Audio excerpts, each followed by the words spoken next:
Hello dear, welcome to basics of physics. और हम part 2 लेके आए हैं एनसीईआरटी सॉल्यूशन क्लास 9th के लिए। ठीक है, देखते हैं इसको क्या है। ये पेज नंबर 3 पे क्वेश्चन हैं एनसीईआरटी के, क्लास 9th का फिजिक्स का पोर्शन है ये। तो सबसे पहले देखते हैं क्वेश्चन क्या है ये। व्हेन विल यू से a body is in, first है यूनिफॉर्म एक्सेलेरेशन, सेकेंड है नॉन यूनिफॉर्म एक्सेलेरेशन। ठीक है, तो हमको पता करना है कि हम कब बता सकते हैं इसके बारे में कि यूनिफॉर्म एक्सेलेरेशन होगा या फिर नॉन यूनिफॉर्म एक्सेलेरेशन किसी बॉडी का। तो देखिए कैसे करेंगे। अगर मैं बात करूं एक्सेलरेशन के फॉर्मूले की, तो एक्सेलरेशन का फॉर्मूला होता है change in velocity, change in velocity upon time taking, है ना, यही फॉर्मूला होता है। या सिंपल फॉर्म में आपने ऐसे पढ़ा होगा B minus you upon T, है ना। अब देखिए ये चीज़ यूनिफॉर्म है, इसका मतलब ये कि कांस्टेंट रहनी है। अब ये कांस्टेंट तभी हो सकता है जब ऊपर का क्वांटिटी और नीचे क्वांटिटी, मतलब न्यूमरेटर और डिनोमिनेटर क्या रहे, कांस्टेंट रहे। मतलब अगर न्यूमरेटर बढ़ रहा है तो डिनोमिनेटर भी क्या होना चाहिए, बढ़ना चाहिए। तो हम कहते हैं कि जो रेशियो है दोनों का वो क्या होना चाहिए, कांस्टेंट होना चाहिए। ठीक है, तो वेलोसिटी डिफरेंस और टाइम का जो रेशियो है वो क्या होना चाहिए, कांस्टेंट होना चाहिए। तब क्या होगा, यूनिफॉर्म एक्सेलेरेशन होगा। अगर ये रेशियो क्या होगा, चेंज हो गया, तो ये नॉन यूनिफॉर्म एक्सेलेरेशन में आ जाएगा। ठीक है, तो ग्राफ से भी अगर देखना चाहें हम, ये टाइम की एक्सिस है और ये स्पीड है, वेलोसिटी एक्सिस है। तो ये जो कर्व आता है ना हमारा, ये वाला, ठीक है, लीनियर कर्व जो आता है, इसमें वेलोसिटी डिफरेंस और टाइम का जो रेशियो है वो क्या होता है, मेंटेन रहता है। ठीक है, कांस्टेंट रहता है। तो यूनिफॉर्म एक्सेलेरेशन को शो कर रहा होता है ये। ठीक है, अगर ये आपका रेशियो गड़बड़ हो जाता है, ठीक है, टाइम और वेलोसिटी डिफरेंस का, तो ये नॉन यूनिफॉर्म एक्सेलेरेशन की कैटेगरी में आता है। ठीक है, ओके। नेक्स्ट क्वेश्चन है, ए bus decreases its speed, a bus decreases its speed from 80 kilometre per hour to 60 kilometre per hour in 5 second. Okay, find the acceleration of the bus. Simple है, एक diagram बना लेते हैं छोटा सा, इससे समझ आ जाएगा।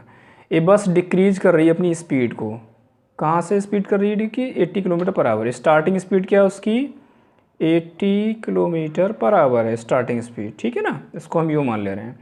और बाद में कितनी उसकी स्पीड हो रही है, फाइनल स्पीड कितनी है उसकी, 60 kilometre per our. Okay okay, time कितना लग रहा है हमको, 5 सेकंड का। हमसे एक्सेलेरेशन के बारे में पूछ रहे हैं कि एक्सेलेरेशन कितना होगा। देखिए अब यहाँ पे टाइम सेकंड में ये दे रखा है किलोमीटर पर आवर, ये किलोमीटर पर आवर। तो इसको हम क्या करेंगे, कन्वर्ट करेंगे मीटर पर सेकंड में। कैसे करेंगे, 80 किलोमीटर का मतलब कितना होता है, किलोमीटर का मतलब होता है हमारा 1000 मीटर, है ना। और आवर का मतलब कितना, 60 मिनट 60 सेकेंड। ठीक है, सॉल्व करेंगे इस तरह से, और ये हो जाएगा हमारा कैंसिल कर करा के 2 3 जा 2 5 जा 80 इंटू 5/3 6 18। ठीक है, तो ये आपका हो जाएगा मीटर पर सेकेंड में, है ना। क्या हो जाएगा, मीटर पर सेकेंड में। ये चेंज कर लेते हैं तो डायरेक्ट 5/18 का मल्टीप्लाई कर देंगे, है ना, ये हो जाएगा मीटर पर सेकेंड में। ओके, इक्वेशन क्या यूज़ करें, और उस इक्वेशन को यूज़ करने से पहले हम एक काम कर सकते थे, इसको सॉल्व कर सकते थे, बट इसको ऐसे ही छोड़ दो, कोई इशू नहीं है।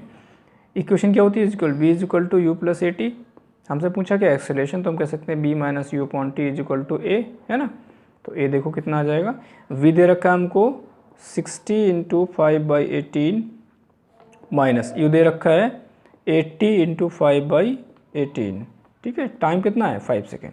ओके, इसको सॉल्व कर लेंगे, तो सॉल्व करेंगे तो कितना आएगा, ये हो जाएगा 6 5 जा, ये हो जाएगा आपका 300 माइनस 5 8 जा हो जाएगा ये 400, एलसीएम हो जाएगा 90, है ना।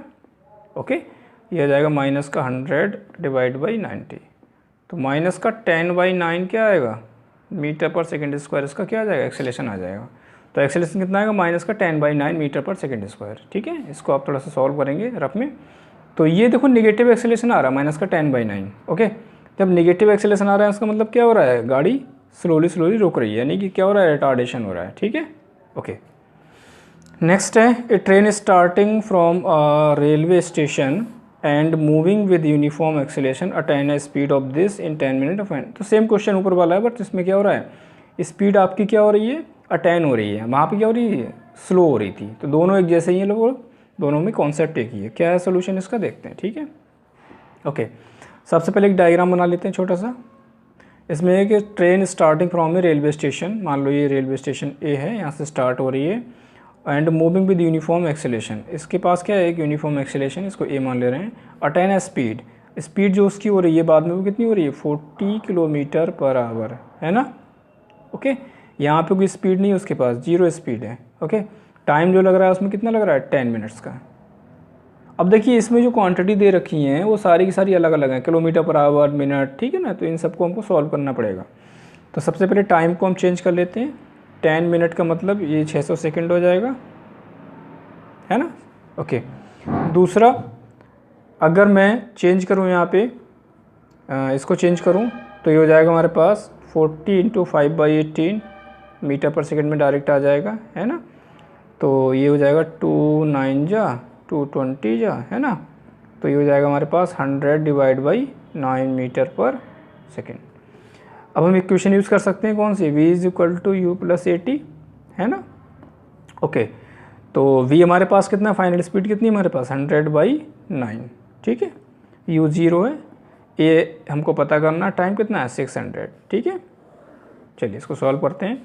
तो ये हो जाएगा हमारे पास 600, a = 100/9, तो a की वैल्यू कितनी आ जाएगी 100/9, और डिवाइड में कितना आ जाएगा 600, 0 से 0, 0 से 0, है ना। 1/9 6 जा 54 मीटर पर सेकेंड स्क्वायर। तो इस बार जो एक्सेलेरेशन क्या है वो पॉजिटिव आ रहा है, ठीक है। पिछली बार क्या था, एक्सेलेरेशन हमारा नेगेटिव था, ठीक है। तो इस तरह से हम इसको सॉल्व करते हैं। ओके, तो ये हो गया एक्सेलेरेशन आपका 1/54 मीटर पर सेकेंड स्क्वायर, ठीक है। ओके, नेक्स्ट क्वेश्चन है, ये पेज नंबर 107 से है, ठीक है, एनसीईआरटी के क्लास 9th का है। क्वेश्चन कह रहा है कि what is the nature of distance time graph, nature बताना है किसका, डिस्टेंस टाइम ग्राफ का, for uniform and non uniform motion, ठीक है। देखिए डिस्टेंस टाइम ग्राफ का नेचर कैसा होगा, देखो अगर मैं इसको डिस्टेंस लेता हूँ यहाँ पे और ये टाइम लेता हूँ, और वो कह रहा है यूनिफॉर्म मोशन है, तो यूनिफॉर्म मोशन हमारा इस तरह से होता है। तो ये जो नेचर होता है इसको बोलते हैं लीनियर ग्राफ, ठीक है। तो ये लीनियर ग्राफ होता है, ठीक है, बिल्कुल स्ट्रेट जा रहा होता है, ठीक है, ओरिजिन से। और यहाँ पे हम नॉन यूनिफॉर्म के लिए अगर बात करें तो नॉन यूनिफॉर्म के लिए क्या हो जाएगा, ये टाइम एक्सिस हो गई, ये डिस्टेंस एक्सिस हो गई। तो जो यूनिफॉर्म नहीं है वो नॉन यूनिफॉर्म है, तो इस तरह से हो जाएगा इसका नेचर, ठीक है। ओके, तो इन दोनों की नेचर आ गए, है ना। ओके, सेकंड क्वेश्चन है हमारा, what can you say about the motion of an object whose distance time graph is a straight line parallel to the time axis. मतलब सिंपल ये कह रहा है वो कि हमारा जो ग्राफ है, किसका ग्राफ, डिस्टेंस और टाइम का जो ग्राफ है, ठीक है ना, उसमें क्या हो रहा है कि जो आपकी मोशन है ऑब्जेक्ट की, ठीक है, वो किसके पैरेलल है, टाइम एक्सिस, ठीक है। मान लो एक ऑब्जेक्ट है, वो क्या कर रहा है, इसमें टाइम तो बढ़ रहा है लेकिन डिस्टेंस नहीं बढ़ रही है, ठीक है।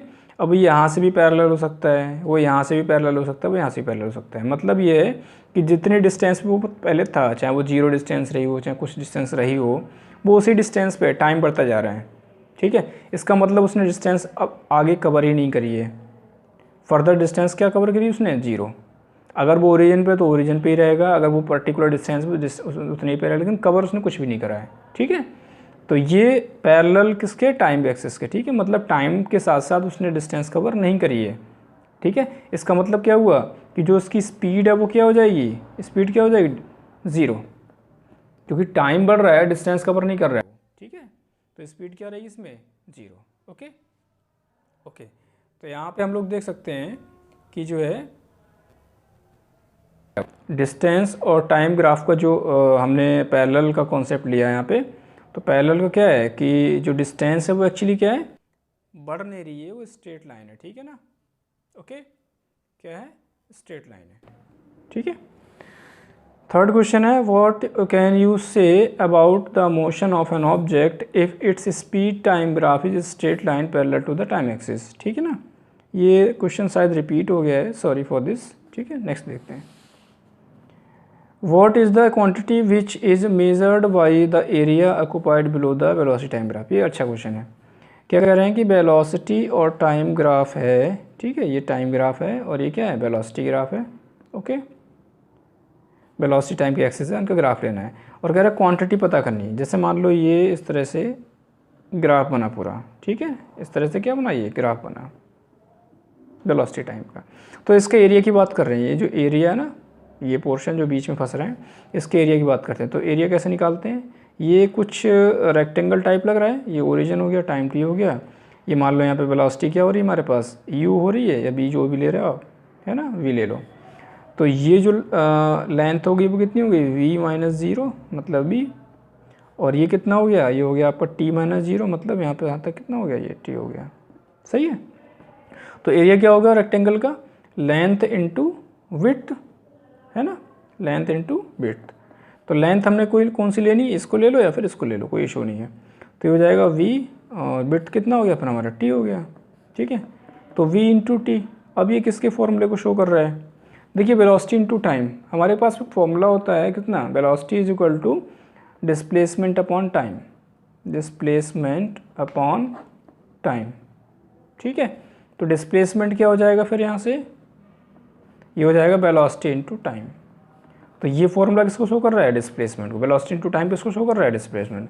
तो हम कह सकते हैं कि जो एरिया है एक्चुअली वो किसको शो कर रहा है, वो कर रहा है डिस्प्लेसमेंट को शो, ठीक है ना, किसको शो कर रहा है, डिस्प्लेसमेंट को, ठीक है। तो area of the velocity time graph किसको शो करेगा, डिस्प्लेसमेंट को, ठीक है। सो ये कुछ क्वेश्चन थे एनसीईआरटी के, आई होप आपको समझ आएंगे। और कोई क्वेश्चन आपका डाउटफुल है, कोई आंसर आपको डाउटफुल लग रहा है तो आप कमेंट सेक्शन बताइए मुझे, ठीक है, उसको हम सॉल्व करने की कोशिश करेंगे। And thanks for watching.